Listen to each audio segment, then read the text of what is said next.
Bismillahirrahmanirrahim. Assalamualaikum warahmatullahi wabarakatuh.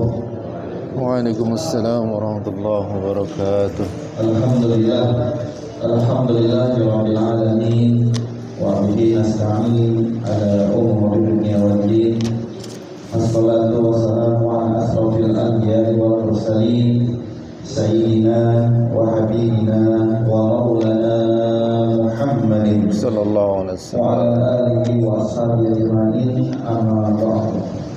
Rabbi shrah li sadri wa yassir li amri wahlul 'uqdatam min lisani yafqahu qawli. Subhanaka la ilma lana illa ma 'allamtana innaka antal 'alimul hakim. Rabbi a'udzu bika min hamazati syayatin wa a'udzu rabbi an yahdurun. Alhamdulillah, segala puji hanya untuk Allah Subhanahu wa taala yang pada pagi hari ini kita masih diberikan begitu banyak nikmat. Yang paling utama yaitu nikmat iman, nikmat Islam dan nikmat sehat walafiat. Sehingga alhamdulillah berkat hidayah dan hidayahnya kita masih dimudahkan langkah kaki kita ke masjid yang kita cintai ini dalam rangka menjalankan salah satu ritual ibadah kita, yaitu sholat subuh berjamaah.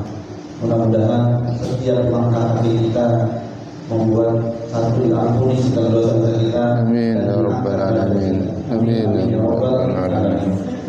Salawat serta salam marilah kita haturkan, marilah kita sanjungkan kepada junjungan kita Nabi besar Muhammad Sallallahu alaihi wasallam. Allahumma shalli wa sallim alaihi wa ala kepada beliau, pada para sahabat-sahabat beliau, dan insya Allah kita pengikutnya yang selalu berupaya istiqomah menjalankan sunnah-sunnahnya dengan harapan di yaumul akhir nanti kita mendapat syafaat dari baginda Rasulullah sallallahu alaihi wasallam. Amin ya rabbal Amin ya alamin. rabbal alamin. Pertama-tama yang saya hormati, yang sama-sama kita muliakan Ketua DKM Bapak Asrafan Hidayat, para penasihat Masjid Al-Hakim, Bapak Ustaz Lomi, Bapak Ustaz Sunaya, para jemaah, para bapak dan ibu yang selalu istiqomah di setiap satu pagi ini terus menggali ilmu, mengkaji, dan mudah-mudahan apa yang kita lakukan dari awal sampai akhir ini kita mendapat ridho dari Allah Subhanahu wa taala. Amin ya rabbal alamin. Sebelum kita mulai Bapak Ibu, marilah kita membacakan suatu Fatihah kepada warga Wilayah Permata yang saat ini sedang mungkin dalam kondisi sakit terkena musibah. Mudah-mudahan dengan kita bacakan suatu Fatihah Allah segera angkat penyakitnya, memudahkan segala musibah yang dideranya. Al-Hadimu Qulin ya Rasulullah wa ila Nabi Mustafa Rasulullah sallallahu alaihi wasallam. A'udzu billahi minasyaitonir rajim. Bismillahirrahmanirrahim. Alhamdulillahi rabbil alamin. Ar-Rahmanir Rahim. Maliki yaumiddin. إياك نعبد وإياك نستعين اهدنا الصراط المستقيم صراط الذين أنعمت عليهم غير المغضوب عليهم ولا الضالين آمين. Alhamdulillah, terima kasih pada jemaah. Selanjutnya seperti biasa di minggu ketiga kita akan meneruskan kajian yang pada pagi hari ini insya Allah akan disampaikan oleh guru kita yaitu Bapak Ustaz Dr. Asranto dalam meneruskan kajian tentang bab soflat. Mudah-mudahan pada pagi hari ini kita akan bisa mendapatkan ilmu dan bisa kita praktekkan dalam kegiatan sholat kita di sana nanti. Baik kepada guru kita Bapak Ustaz Dr. Asranto, Alhamdulillah teman yang silakan. Baik, terima kasih. Saya tadi. Assalamualaikum warahmatullahi wabarakatuh. Alhamdulillahirabbil alamin. الحمد لله الذي أرسل رسوله بالهدى ودين الحق ليظهره على الدين كله وكفى بالله شهيدا أشهد أن لا إله إلا الله وأشهد أن محمدا عبده ورسوله اللهم صل وسلم وكرم وعظيم سيدنا وحبيبنا وشافعنا ومولانا محمد وعلى آله وأصحابه ومن تبعهم بإحسان إلى يوم القيامة رب اشرح لي صدري ويسر لي أمري واحلل عقدة من لساني يفقهوا قولي أما بعد. Alhamdulillahirabbil alamin, segala puja dan puji syukur hanya bagi Allah Subhanahu wa taala yang kembali memilih kita untuk bisa hadir di tempat yang mulia ini guna melaksanakan rutinitas kita, yaitu salat subuh berjamaah dilanjutkan kajian rutin insyaallah seperti yang disampaikan Ustaz Hadi tadi. Pagi hari ini kita kembali melanjutkan pembahasan kita masih tentang salat. Insyaallah nanti juga akan dibahas mengenai di buku ini ada salat jenazah yang sudah disebutkan. Insyaallah nanti mudah-mudahan waktu yang cukup untuk kita bisa bahas bersama. Salawat salam mari kita sanjungkan kepada suri tauladan kita baginda Nabi Muhammad sallallahu alaihi wasallam, kepada para keluarganya, kepada para sahabatnya, kepada para pengikutnya, dan besar harapan kita dengan kita mempelajari sunnah-sunnahnya, maka insyaallah kita akan membersamai baginda Nabi Muhammad sallallahu alaihi wasallam dan orang-orang saleh, para wali-wali Allah di surga Allah Subhanahu wa taala. Amin ya rabbal alamin. Karena disebutkan bahwa barang siapa yang melakukan sunnah Nabi, maka dia akan bersama dengan Nabi sallallahu alaihi wasallam nanti.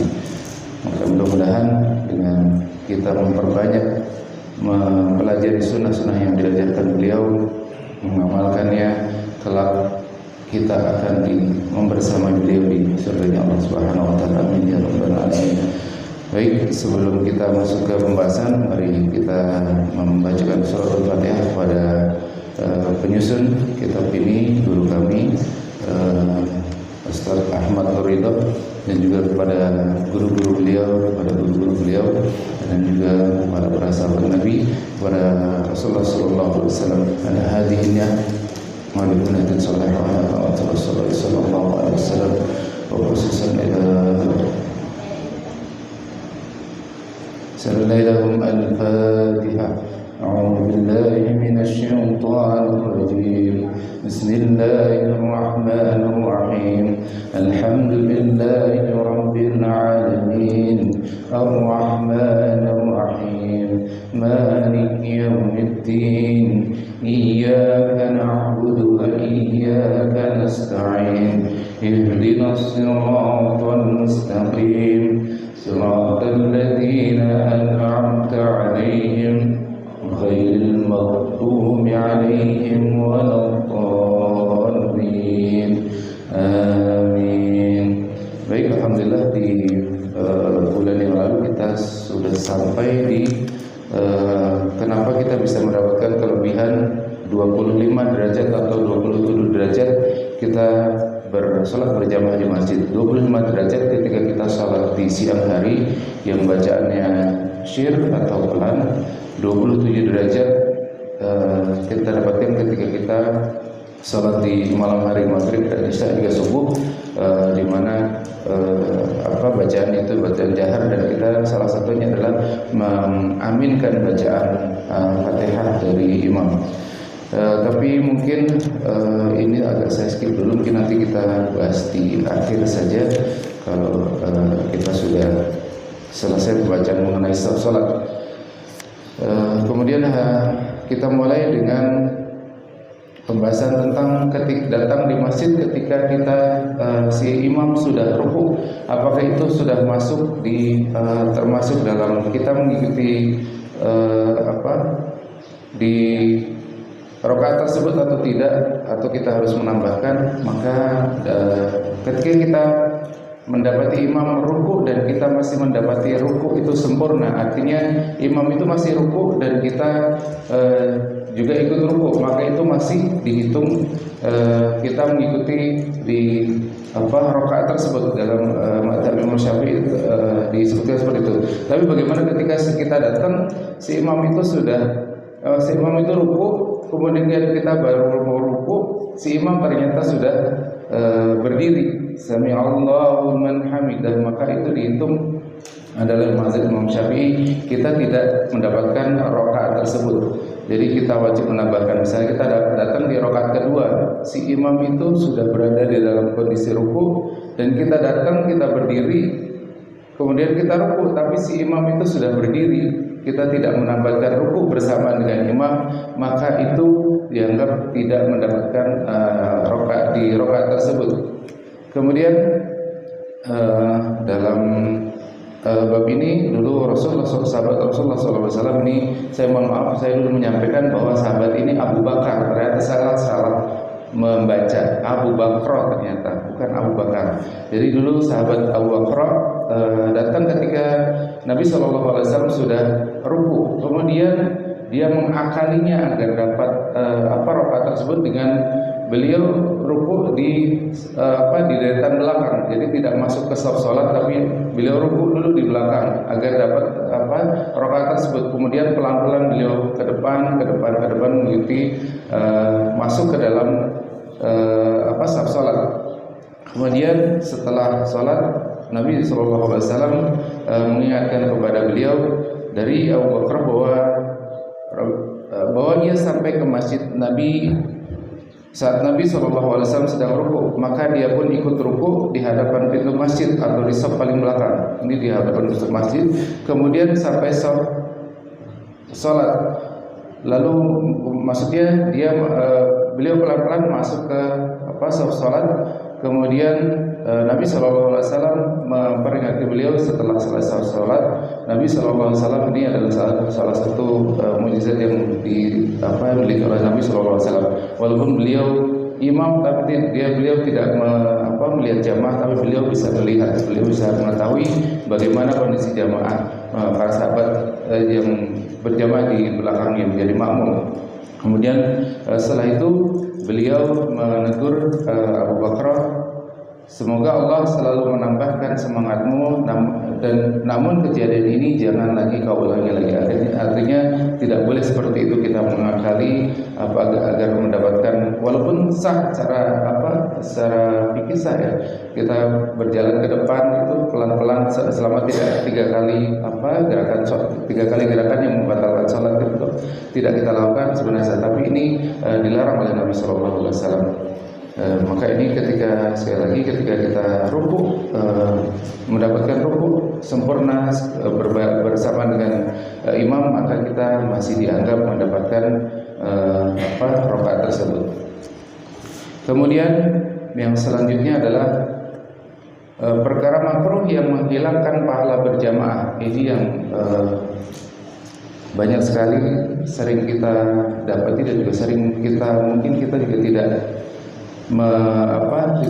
benar-benar mengamalkannya. Hanya saudara-saudara kita yang mungkin Wahabi Salafi itu mereka benar-benar memperhatikan sekali dengan saf ini. Termasuk kemarin imam saya di masjid kantor itu, masya Allah, beliau memang benar-benar sampai berjalan gitu. Kemarin itu benar-benar di saf depan itu beliau sampai berjalan gitu, rapat gitu, sampai begitu. Ini salah satu ciri khas khatib yang kemarin berada di kantor saya itu, memperhatikan sekali mengenai saf salat. Jadi maka beliau berjalan sampai mondar-mandir merapatkan barisan, karena ini ada beberapa hal yang ketika saf salat itu renggang dan ada beberapa hal yang kita tidak dapatkan.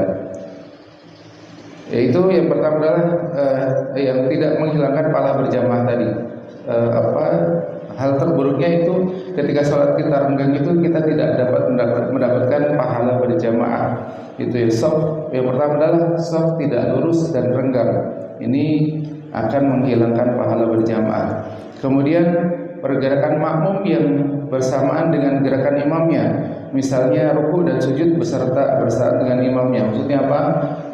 Adab kita dalam sebagai jamaah itu, imam selesai sempurna dulu mengerjakan rukun, misalnya sujud atau ruku, imam benar-benar ruku dulu sampai kondisinya benar-benar sempurna ruku, baru kita mengikuti imam.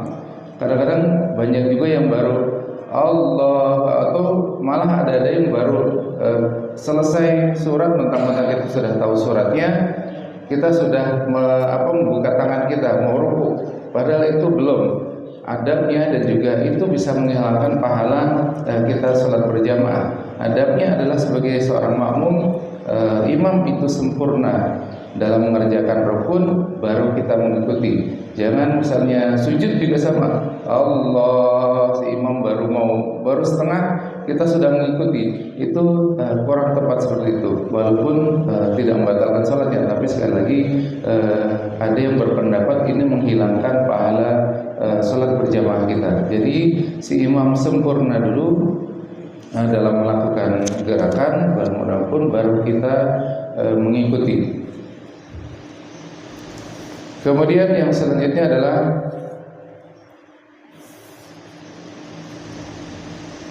sholat orang yang masbuk tidak mendapatkan satupun rakaat bersama imamnya, juga tidak mendapat pahala berjamaah. Ini ada yang berpendapat seperti ini, sakit striknya, tapi banyak juga berpendapat tidak setuju. Ini adalah salah satu beberapa pendapat ulama yang tidak mendapatkan, malah ada yang berpendapat bahwa jika tidak mendapatkan takbiratul awal itu bisa jadi hilang pahala berjamaah, tapi ini juga ditentang oleh ulama-ulama yang lain. Kemudian yang keempat adalah Imam Abu Ishaq As-Sayyid Razi juga menambahkan sholat orang yang mufaraqah tidak mendapatkan pahala sholat berjamaah. Tapi ini juga ditentang oleh pendapat yang lain. Kita menyebutkan ada yang kita sebutkan saja bahwa memang ada yang berpendapat orang yang mufaraqah. Mufaraqah itu apa? Orang yang membatalkan sholat yang keluar dari sholat berjamaah. Ketika kita yang dulu sering saya sampaikan bahwa ketika bacaan imam itu sudah amburadul, sudah ya kita tahu kebetulan alhamdulillah kita sudah belajar misalnya makhraj dan juga tajwid dan lain sebagainya, dan kita baca bacaan imam itu sudah parah, sudah amburadul, kita boleh mufaraqah, kita boleh melepaskan diri dari sholat berjamaah dan kita sholat sendiri itu boleh. Atau mungkin si imam kalau pakai sekarang kan banyak pakai kaos misalnya, kaosnya terlalu pendek dan si imam itu kelihatan, auratnya itu dari mana, dari pusar sampai melingkar ke belakang, ketika si imam itu dia terlihat auratnya, sisi belakangnya terlihat dan tidak buru-buru ditutup, dan itu kejadian lagi, maka boleh juga kita mufaraqah untuk melepaskan diri dari sholat jamaah atau dengan sebab-sebab lain. Kemudian yang selanjutnya adalah yang menghilangkan pahala berjamaah, berimam dengan orang yang tidak sah sholatnya. Misalnya imam yang lupa bersuci, walaupun kita tidak tahu ya imam yang lupa bersuci, atau mungkin kadang-kadang kita sudah terbiasa wudu itu dari rumah, tapi ketika kita suatu saat mungkin kelupaan buru-buru dan kita masuk masjid itu dalam keadaan belum bersuci, ini juga akan menghilangkan pahala berjamaah. Kemudian sholat berjamaah di atas tanah hasil rampasan, ini juga akan menghilangkan pahala sholat berjamaah. Kemudian orang yang sholat sendirian di belakang shaf, ini yang seperti beberapa waktu lalu dijelaskan bahwa ketika shaf sendirian di belakang itu sunnahnya menarik salah satu, tapi ini juga banyak ditentang juga para ulama, karena kalau di zaman sekarang apalagi di masjid-masjid yang umum, di tempat-tempat umum yang awam, ketika kita mau menjalankan sunnah ini menarik, ketika kita di shaf belakang dan menarik salah satu jamaah untuk menemani kita di shaf belakang, ketika itu tidak tahu, maka kemungkinan akan mengganggu sholat orang jamaah yang kita tarik ke belakang itu. Maka ini sebenarnya juga banyak ditentang, tapi kemungkinan ini juga akan menghilangkan pahala sholat berjamaah. Kemudian Imam Nawawi dalam Raudhah juga membahas mengenai orang yang sholat adaan yang menjadi makmum kepada imam yang sholat qadhaan, atau pula sebaliknya. Maksudnya apa? Imamnya adaan, maksudnya mengerjakan sholat sesuai dengan waktu. Misalnya sholat zuhur, dia imam itu sholat niatnya sholat zuhur, tapi si makmum itu kodoan, misalnya mungkin beliau mengkodok sholat yang mungkin sholat subuhnya kesiangan, kemudian dikodoknya di waktu zuhur, dan dia berimam dengan imam yang sholat adaan. Itu juga menghilangkan pahala sholat berjamaah. Atau sebaliknya, si imam adalah mengkodok sholat dalam misalnya perjalanan juga. Misal maghrib ini tidak sempat di jalan, pulang kerja maghrib tidak sempat di jalan, di kereta atau bagaimana, yang tidak memungkinkan untuk sholat adaan, kemudian dia mengkodok sholatnya di isya. Itu kemudian si makmum adalah sholat adaan. Nah, ini juga tidak bisa membatalkan pahala sholat berjamaah. Kemudian yang 9 adalah Imam Ibnu Hajar Al-Asqalani dan juga Jalaluddin Mahalli juga membahas mengenai ikut sholat berjamaah di tengah sholat, yaitu makmum yang berniat sholat berjamaah bukan di awal sholat. Ini makruh oleh para ulama karena makruh hilangnya para berjamaah. Ini yang disampaikan oleh Imam Ibnu Hajar Al-Asqalani. Maksudnya apa? Makmum itu berniat sholat berjamaah bukan di awal sholat. Jadi ketika si makmum itu datang ke masjid tidak berniat untuk sholat jamaah. Jadi dia mungkin mau dulu main dulu, atau mau mungkin anak-anak mungkin ya. Jadi mau main dulu, mau satu saat nanti aja sholat jamaah gitu. Nah kemudian dia ikut sholat jamaah, maka ini juga bisa membatalkan pahala sholat berjamaah. Itu ada 9 yang akan membatalkan pahala orang sholat berjamaah. Kemudian yang selanjutnya dibahas juga di sini, ketika shaf sholat itu renggang, maka akan hilang 10 derajat pahala kebaikan. Yaitu yang pertama, selamat dari setan yang berada di celah-celah shaf. Karena sudah jelas kemarin disebutkan, ketika shaf sholat itu renggang, maka seolah-olah ada kambing hitam yang berada di antara shaf itu, antara jamaah. Maka setan, malaikat tidak akan masuk ke sebuah majelis ketika di majelis itu dihadiri oleh setan. Kemudian tidak berkumpul bersama malaikat karena malaikat tidak akan hadir. Malaikat tidak akan hadir saat setan ada dalam sebuah majelis, ini yang saya sebutkan tadi. Kemudian hilangnya doa dan sholawat malaikat. Ini juga akibat 10 derajat yang hilang ketika sholat itu renggang. Kemudian selanjutnya adalah hilangnya kesaksian para malaikat. Kemudian akan terciptanya perpecahan hati dan tidak bersatuan. Maksudnya ketika jamaah itu, atau apalagi misalnya jamaah satu dan sebelahnya itu dalam kondisi mungkin sedang ada masalah dan atau kurang harmonis, atau ada sesuatu hal yang membuat si antar jamaah ini tidak akur, dan kemudian dia merenggangkan, ini yang akan semakin membuat perpecahan hati. Ini yang kemudian bisa menghilangkan pahala tadi. Kemudian tidak terbaginya keberkahan, dan yang selanjutnya adalah tidak aman dari lupa. Maksudnya apa? Karena kalau sudah renggang itu biasanya kita pikirannya kemana-mana, macam-macam. Ini orang kurang jauh amat sih dari saya gitu. Pikirnya kemana-mana, jadi kurang fokus, kurang khusyuk, dan akhirnya terkadang kita lupa akan mungkin bacaan, atau mungkin ini sudah sampai rakaat berapa dan lain sebagainya. Maka ini kemungkinan kita akan lupa. Misalnya imamnya sebenarnya sudah rakaat kedua dan harusnya tasyahud awal, maka ketika sudah pikiran kita kemana-mana, terkadang kita lupa imam tasyahud awal, kita pengennya berdiri aja karena pikiran kita kemana-mana karena kepikiran dengan shaf yang terlalu renggang tadi. Kemudian tidak membuat setan murka dan sedih, karena setan itu bisa berada di tengah-tengah di antara jamaah. Kemudian tidak khusyuk karena ini yang saya sebutkan tadi, tidak khusyuk karena adanya setan di antara celah-celah shaf. kemudian tidak mendapatkan pahala yang 25 atau 27 tadi. Ini adalah 10 hal yang bisa menghilangkan 10 derajat pahala dalam kita sholat berjamaah. Kemudian pembahasan selanjutnya adalah berjamaah bersama anak kecil. Bagaimana ketika kita sholat bersama anak kecil?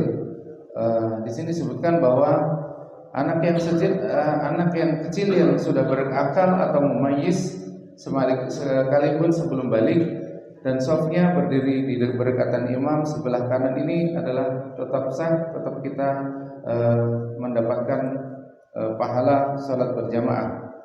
Ini didasarkan pada hadis Rasulullah SAW. Diceritakan bagaimana salatnya Ibnu Abbas dan Hudzaifah bersama Rasulullah SAW. Ibnu Abbas ini ketika Rasulullah SAW meninggal diriwayatkan adalah baru berusia 13 atau 5, ada yang menyebutkan 15 tahun juga. Rasulullah SAW pernah bermakmum hanya dengan Ibnu Abbas dan juga Hudzaifah. Maka ini pahala salat berjamaahnya tetap sah. Pendapat mazhab Imam Hanafi dan Syafi'i dan salah satu riwayat Imam Ahmad, anak kecil sah sholat berjamaah baik sebagai makmum atau sebagai imam berdasarkan hadis Ammar bin Salamah.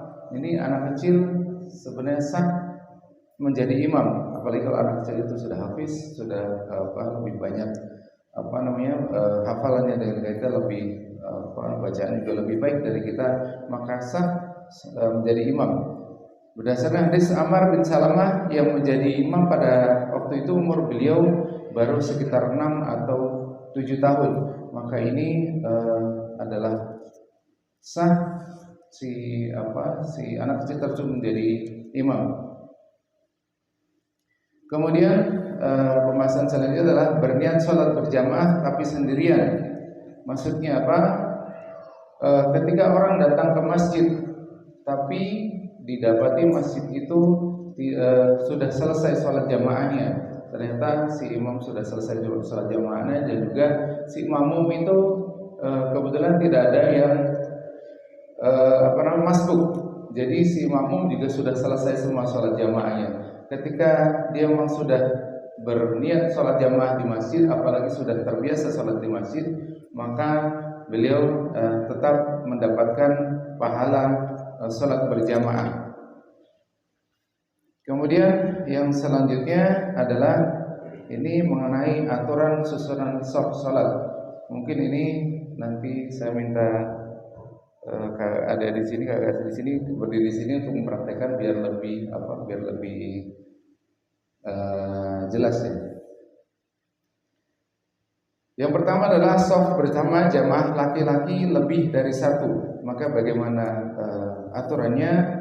Jika imam sholat bersama 2 orang laki-laki atau lebih, maka seorang laki-laki dan seorang anak kecil, maka ketika sholat berjamaah bersama 2 orang laki-laki atau lebih, atau seorang laki-laki dan seorang anak kecil, maka mereka berbaris di belakang imam dalam satu baris.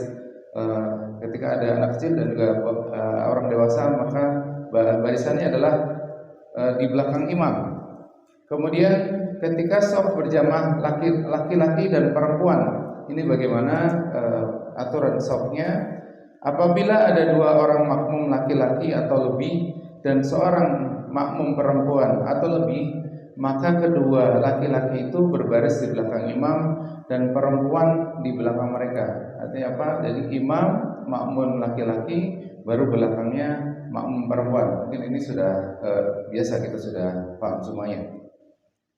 Kemudian shaf anak kecil dan unta bersama jamaah laki-laki dan wanita. Andai berkumpul beberapa lelaki dewasa, perempuan, anak-anak laki-laki dan perempuan, serta para gadis yang beranjak dewasa dan mereka berencana melakukan sholat berjamaah, maka barisan mereka adalah, yang pertama adalah laki-laki dewasa satu atau beberapa shaf di belakang imam. Maksudnya kalau banyak ya, berarti beberapa shaf di belakang imam. Kemudian di dalam pendapat mazhab Imam Syafi'i, anak kecil berbaris di antara dua orang dewasa. Jadi anak kecil ini, ketika si anak kecil itu sudah datang bersama-sama kita, maka kita atur anak kecil itu berada di antara saf orang dewasa. Lantas bagaimana kalau orang dewasa itu belakang datangnya? Maka si anak kecil itu juga sah untuk bisa menempati misalnya saf pertama, tidak diatur sedemikian rupa saf dewasa dan anak kecil, dewasa anak kecil tidak, dan juga apakah si anak kecil itu di belakang, tidak, tapi anak kecil itu ketika datang duluan, anak kecil tetap berada di saf yang di depan. Kemudian selanjutnya adalah ini berdasarkan hadis Sayyidina Anas bin Malik radhiyallahu anhu, aku salat bersama seorang anak yatim di belakang Nabi sallallahu alaihi wasallam di rumah kami, ibuku Ummu Sulaim di belakang kami. Artinya apa? Anak kecil itu berada di saf tersebut. Kemudian setelah jamaah laki-laki, kemudian jamaah perempuan berbaris menjadi satu. Dalam mazhab Imam Maliki dan Syafi'i tidak memberikan perempuan dewasa atau anak kecil atau anak yang gadis yang beranjak dewasa. Artinya adalah dicampur saja, tidak masalah untuk anak kecil maupun anak dewasa. Dalam mazhab Imam Syafi'i dan Maliki urutan saf adalah sebagai berikut: imam, kemudian laki-laki dewasa, laki-laki anak kecil, khunsa perempuan, dan anak-anak. Khunsa ini maksudnya apa? Jadi memang dari dulu memang sudah ada ya orang yang berkelamin ganda. Jadi punya dua kelamin, dua alat kelamin. Maka barisannya adalah di belakang anak-anak. Biasanya kalau memang cenderung ke laki-lakian, maka barisannya adalah di belakang anak laki-laki. Jadi tidak berada di saf laki-laki dewasa atau berada di saf anak-anak.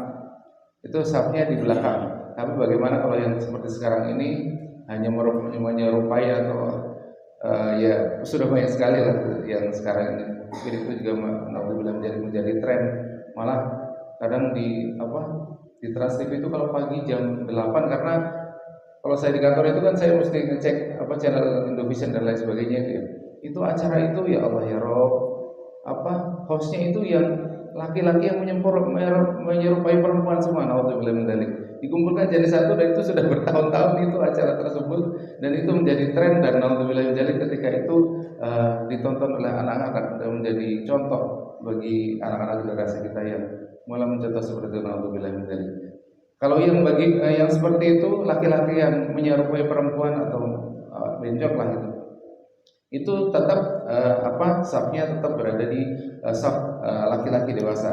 Kalau khunsa ini memang dia memiliki dua alat kelamin seperti itu.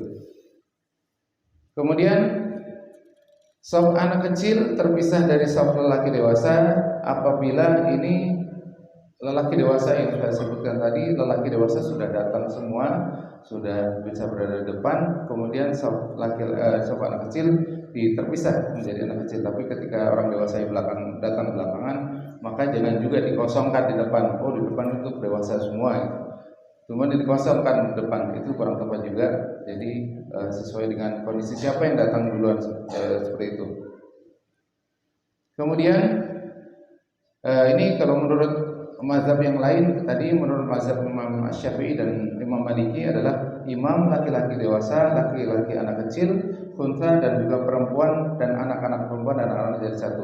Di mazhab yang lain, mazhab Imam Hanafi dan Imam Hambali, urutannya adalah imam, kemudian laki-laki anak kecil, khunsa perempuan, dan anak-anak perempuan. Ini dibedakan dalam mazhab Imam Hambali dan juga Imam Hanafi.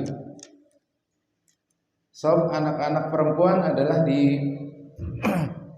dipisahkan di paling belakang, tapi itu kembali lagi saf ketika datang duluan yang anak-anak tetap bisa berada di depan.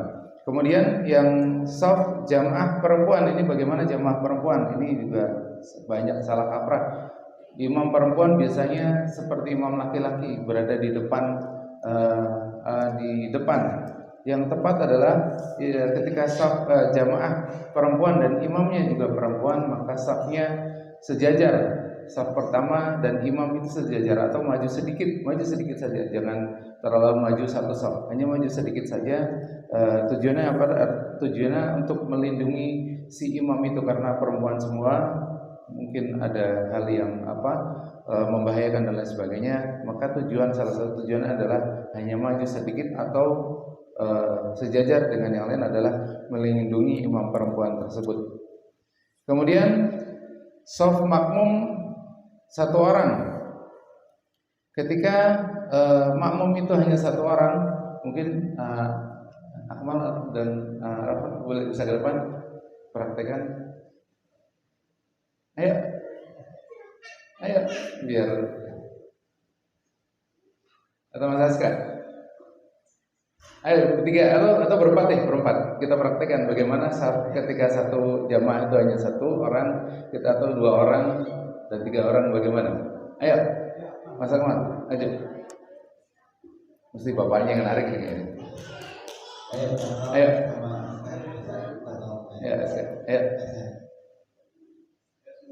Ayo semuanya berempat. Ayo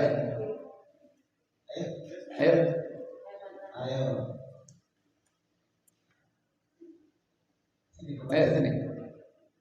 Dari sini. Salah satu coba jadi imam.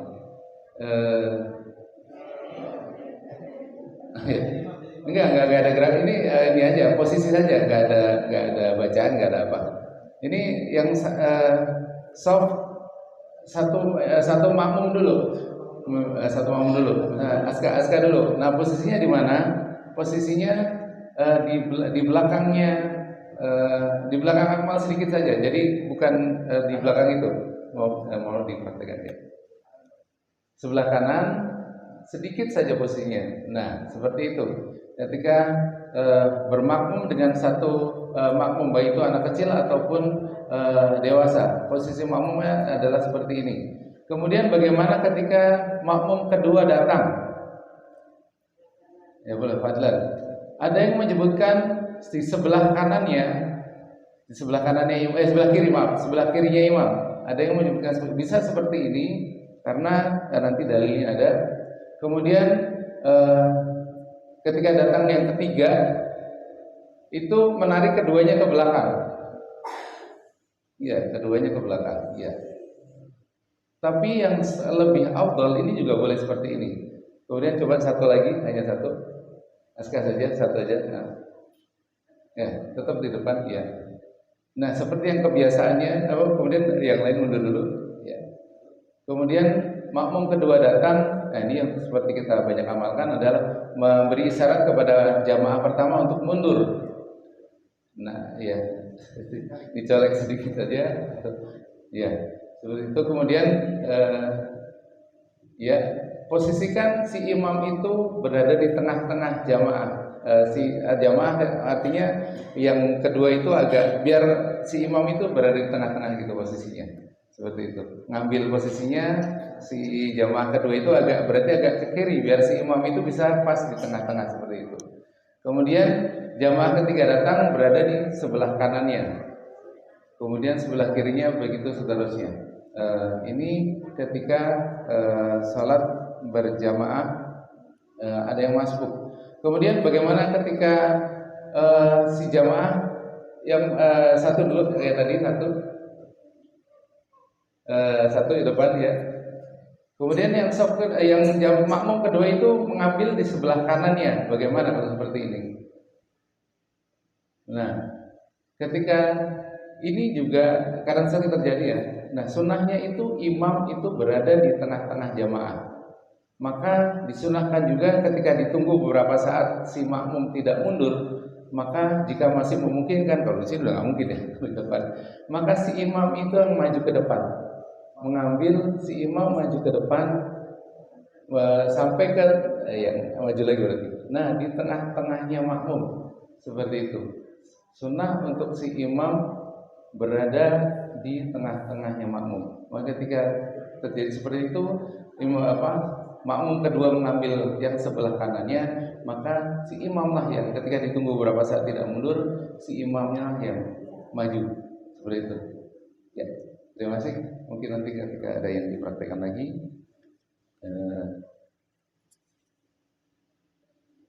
nanti minta bantuannya biar lebih jelas semuanya. Baik, dari hadis Ibnu Abbas radhiyallahu anhu, suatu malam aku sholat di sebelah kiri Nabi sallallahu alaihi wasallam.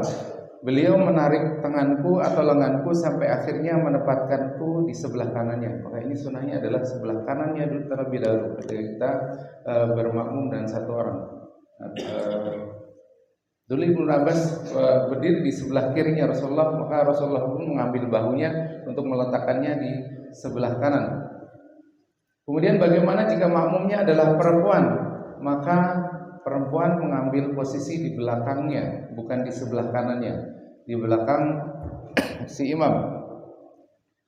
Kemudian jarak maksimal yang diperbolehkan untuk kita masih mendapatkan fadilah salat berjamaah adalah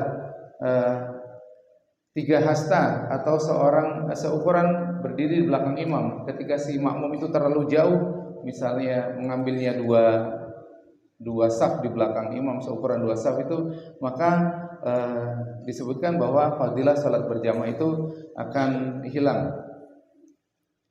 Kemudian yang selanjutnya adalah ini yang sudah dipraktekkan tadi, bagaimana kalau makmum 2 orang adalah makmumnya laki-laki 2 orang, safnya berada di belakang imam. Kemudian ketika makmum 2 orang, yang satu laki-laki dan satu perempuan, maka yang laki-laki di sebelah kanan imam, kemudian perempuan di belakang yang makmum laki-laki, tapi mengambil safnya agak lebih ke belakang karena tak khawatir ada makmum kedua laki-laki yang bisa menempati posisi di belakang imam, bisa menarik makmum yang pertama untuk bisa berdiri di belakang imam.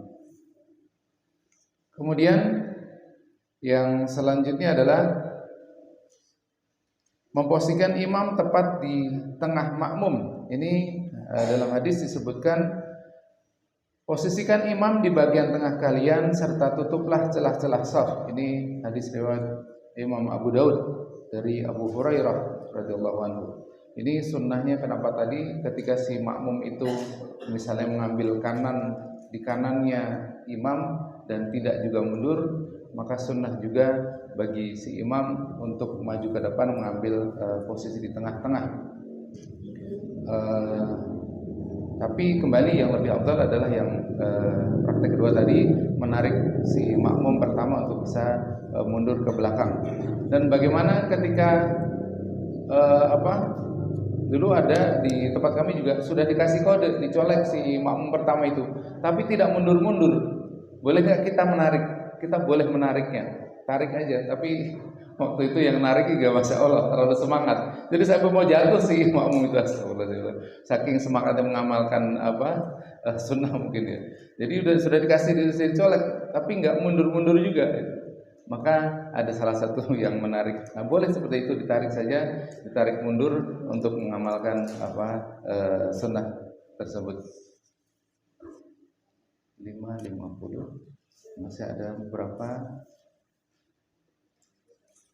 bahasan lagi, insya Allah nanti kita teruskan di lain kesempatan. Mudah-mudahan Allah memberikan kita umur panjang, memberikan kita kesempatan, kemudahan untuk kita bisa sama-sama belajar, sama-sama berdiskusi, sama-sama kita mempelajari sunnah-sunnah Rasulullah yang akan bisa kita amalkan, sehingga kelak dengan kita melakukan sunnah-sunnah Rasulullah SAW, walaupun mungkin saat ini kita masih jauh sekali, terutama saya masih jauh sekali untuk pantas untuk bisa membersamai Rasulullah SAW dan juga para wali Allah, para orang-orang saleh.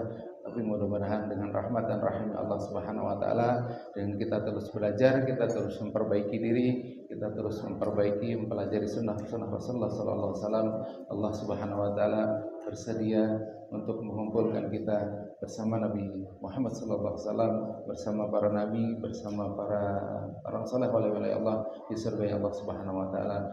Itu saja yang dapat kami sampaikan. Saya beristighfar kepada Allah, saya mohon ampun kepada Allah Subhanahu wa taala, juga memohon maaf kepada para jamaah jika penyampaian saya kurang jelas, kurang tepat, ada banyak kata-kata yang salah dan juga kurang tepat. Saya mohon diberikan kita maaf yang sebesar-besarnya. Billahi taufiq wal hidayah wal inayah. Assalamualaikum warahmatullahi wabarakatuh. Waalaikumsalam warahmatullahi wabarakatuh.